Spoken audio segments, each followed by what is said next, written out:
Previniendo es la mejor manera de cuidarnos. Hablamos de salud en Mañanas de Estudio con el doctor Roberto Simioli. 9 de la mañana, 43 minutos, y hoy vamos a hablar específicamente de la tos convulsa y de la vacunación como el mejor camino para la prevención. Le damos la bienvenida al doctor Roberto Simioli. Buenos días, doctor. Luciana Opisi lo saluda desde Mañanas de Estudio. Buen día, Luciana. Buenos días, doctor. A toda la audiencia. Muchas gracias. Hablábamos de que hoy vamos a tocar el tema de la tos convulsa, o como también se conoce en el término médico, coqueluche también. Sí, tiene otro nombre también, como la tos ferina. Pero bueno, seguramente el conocimiento popular la denomina habitualmente como tos convulsa. Tos convulsa, exactamente. Y hoy en día este tipo de enfermedad prácticamente está erradicada de nuestro país, ¿verdad? Tuvimos un pico que vino progresando durante los últimos años, en particular a partir del año 2002, y esto un poco se debió porque hubo un corrimiento de la enfermedad hacia grupos de edad mayores, en particular la adolescencia y la adultez joven. Ajá. Y eso hace que de por sí representen de que son portadores faringios y que puedan contagiar a los más susceptibles, que son en particular los menores de 1 año. Uh-huh. Sobre todo más grave es cuanto más chicos es, ni que decían el recién nacido, los primeros 28 días de vida, como así también antes de los 6 meses. Uh-huh. Por otro lado, esta cuestión que está en vía de erradicación no es lo que ha pasado en nuestro país. Sí, desde el año pasado que se empezó a vacunar a las embarazadas a partir de la semana 20, e inclusive en las puérperas en los 6 primeros meses que no han recibido la vacuna de la tos convulsa, es lo que se llama triple A celular. Ha cambiado esto radicalmente porque prácticamente las causas de fallecimientos han bajado prácticamente más de un 50%. Y esto de alguna forma extrapolado al mundo representa un problema mucho mayor. El hecho está que se calcula que año a año fallecen por tos convulsa en el mundo aproximadamente 200.000 recién nacidos y lactantes. Digo un poco para mostrar la importancia de esta enfermedad, que es una enfermedad prevenible, y ahora inclusive a través de la embarazada para proteger el producto, el feto, a partir de la semana 20, sería en la segunda parte del embarazo. Uh-huh. Y eventualmente hasta en la puérpera, hasta que el chico reciba las 3 primeras vacunas, y esto un poco es recordatorio de lo que habíamos hablado oportunamente con respecto a tétano, ¿no? Que el chico recibe la vacuna quíntuple, donde entre otras está también la vacuna para la tos convulsa. Claro, entonces la importancia de las mamás tener en cuenta el calendario de vacunación de los menores para que esté cubierto contra esta enfermedad. Sí, sin lugar a dudas que un esquema completo hace que la posibilidad que haya adultos jóvenes y adolescentes en particular que puedan ser portadores, porque el problema de esto se presenta en un momento que pueden ser sintomáticos respiratorios, o sea, una tos que no pase a mayores y que dure más de 2 semanas. Inclusive acá hay que hacer diagnóstico diferencial con otra enfermedad muy importante, sobre todo si está acompañada de adelgazamiento, fiebre por la tarde, pérdida del apetito, y que es la tuberculosis. Pero en el caso de no aparecer estos síntomas, seguramente si hay alguien que tose y sobre todo hay menores de 1 año, hay que estar muy atento por la posibilidad de que sean portadores del germen causante de la tos convulsa, y que obviamente por hablar, por toser, por estornudar, obviamente puedan llegar a contagiar como portadores faringios en la propia garganta a los más susceptibles, que en general son los más chicos. Entonces, ¿cuáles serían los síntomas de la tos convulsa, doctor?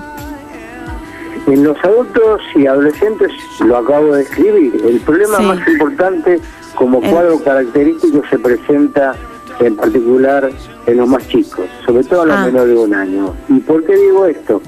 En general esta enfermedad incuba entre 1 y 2 semanas.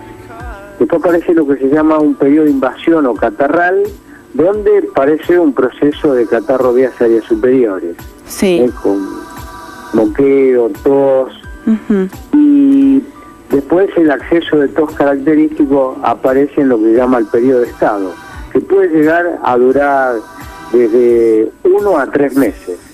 Bueno, eso obviamente quizá desde el punto de vista contagiante es lo más importante, porque el periodo catarral, el que precede en 1 a 2 semanas antes de la instalación del cuadro más característico, que es el que voy a pasar a describir, es el más contagioso.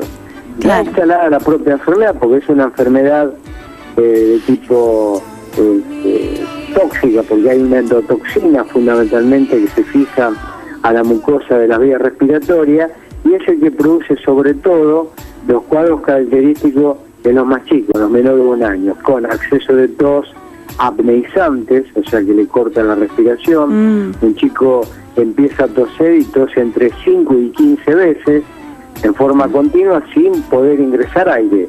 Cuando obviamente esa glotis cerrada se abre, produce lo que se conoce como estridor o grito laringio, que es fundamentalmente porque hay una entrada brusca de aire. Entonces, la apnea, la cianosis, el chico se pone morado porque le falta el oxígeno, es común de que pueda vomitar, por eso es emetizante. Es común que lo pueda fatigar porque después tenga que compensar después de este acceso de tos con mayor cantidad de respiraciones por minutos. Así que esta característica que de los más chicos obviamente no se presenta en los más grandes, por eso el problema se plantea, porque en los chicos más grandes, ni que decir adolescentes y adultos, pasa perfectamente desapercibida como un proceso de tos que se prolonga más allá de las 2 semanas. Pero bueno, esto inclusive es tan importante que sobre todo en los menores de 4 meses llega a explicar este famoso cuadro del síndrome de muerte súbita en lactante, porque un chico puede pasar de esa fase de catarral, de catarro de vías aéreas superiores, directamente a hacer una apnea. Los procesos estos se presentan entre 15 y 20 por día, y generalmente por ahí los nocturnos son los más peligrosos, por esta cuestión que obviamente al estar durmiendo la familia, este chico puede ir directamente a una apnea y no volver a esa apnea, y esto explica lo que decía antes con respecto a nivel mundial de que se registre, y esto es en el 95% de los países en vía de desarrollo, un total de hasta 200.000 muertos por año a causa de esta enfermedad. O sea que es muy importante tener en cuenta estos datos en cuanto a el contagio, más que nada. Y entonces podríamos hacer un paréntesis y también recomendar las mismas precauciones para evitar el contagio de la gripe, porque al ser una enfermedad respiratoria, yo creo que las medidas de seguridad e higiene tienen que ver con lo mismo, con mantener los ambientes ventilados, en especial estos agentes que por ahí pueden irritar la garganta, como pueden ser el humo, el polvo, vapores. ¿No es cierto? Sí, obviamente todos esos factores irritantes de alguna forma agravan obviamente el cuadro. Hay que decir, en esta época otoño, invierno, donde bajan las temperaturas, y obviamente esos cambios bruscos de temperatura también de alguna forma pueden colaborar para que estas enfermedades, la gripe, como acabas de comentar, como así en este caso la tos convulsa, obviamente pueda transformarse en un verdadero problema. No es la única medida que tenemos desde lo preventivo, sino que también podemos hacer acciones de bloqueo. O sea, una vez instalado el cuadro y confirmado, el diagnóstico se puede hacer por el cultivo del germen, haciendo toser al chico en una placa, se llama placa de Petri, que es donde va a cultivar obviamente el germen, Y hay hoy métodos más rápidos de biología molecular, como es la PCR, la reacción en cadena polimerasa, que de confirmarse esto, bueno, inclusive el chico si hace crisis de apnea y de cianosis, o eventualmente complicaciones, porque esta enfermedad también puede dar complicaciones, como neumonitis, neumonías a focos múltiples, e inclusive por esta misma toxina que nombraba antes, puede inclusive hasta producir una meningoencefalitis que tiene una alta tasa de mortalidad.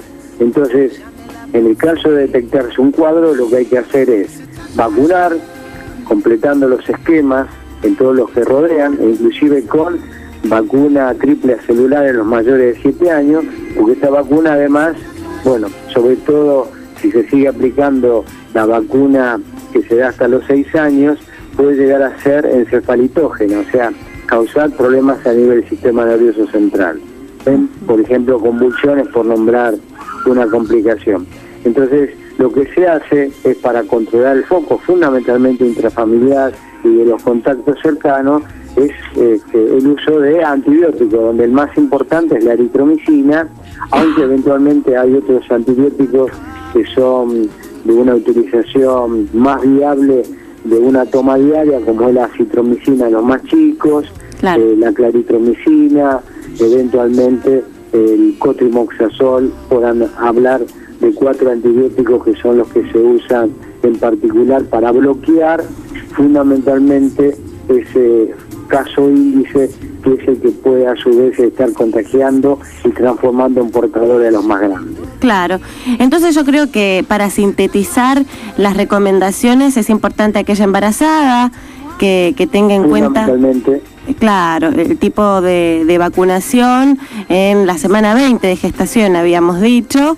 En la semana 20, o sea, la embarazada es fundamentalmente para prevenir el tétano neonatal, como hablábamos la vez pasada, que complete el esquema, o si hace más de 10 años no recibió la vacuna doble bacteriana, prevenga tétanos. Y se aprovecharía, si no ha recibido la triple celular, porque hoy por hoy está incorporada también en el calendario para los de 11 años de edad, sobre todo por este corrimiento que ha habido hacia los adolescentes y adultos jóvenes, y en el caso de la embarazada particular hay que aplicarla a partir de la semana 20 de gestación, porque además, y esto es lo importante, es otra de las vacunas que están incorporadas en el propio calendario nacional.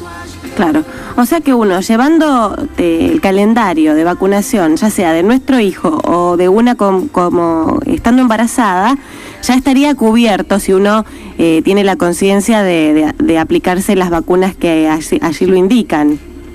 Esta sería la clave. Sin lugar a duda, esto de alguna forma es una recomendación que le compete en particular al tocoginecólogo, que es el que hace el seguimiento del embarazo, sobre todo para que sepa que a partir de la semana 20 tiene disponible prioritariamente a partir de la semana 20 de embarazo esta vacuna, que fundamentalmente va a prevenir por el paso de anticuerpos en forma pasiva ya en la segunda parte del embarazo, como así también a través de la leche materna, hasta que el chico reciba las 3 primeras vacunas, 2, 4 y 6 meses, con la quíntuple donde está incluida obviamente la vacuna para tos común.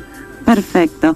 Bueno, doctor, ha sido usted muy claro. La semana que viene, el miércoles, estaremos hablando nuevamente con usted. Y como decimos siempre, el Facebook de la radio está abierto para aquellos oyentes que quieran hacer consultas a usted. Lo pueden hacer a través de esa vía, doctor.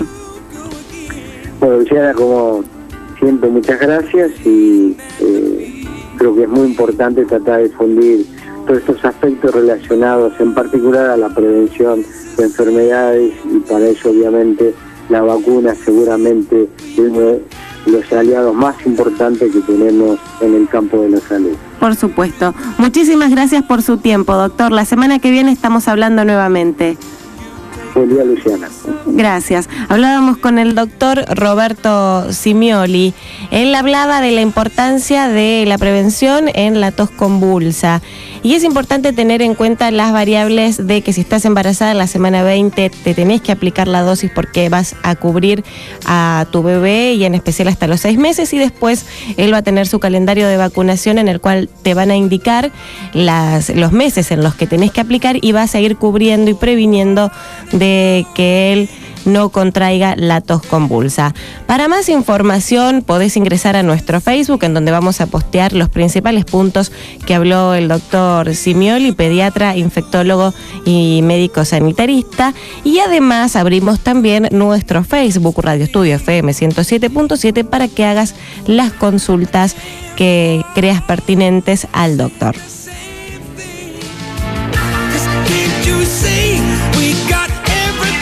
Este fue el espacio de salud a cargo del doctor Roberto Simioli en Mañanas de Estudio.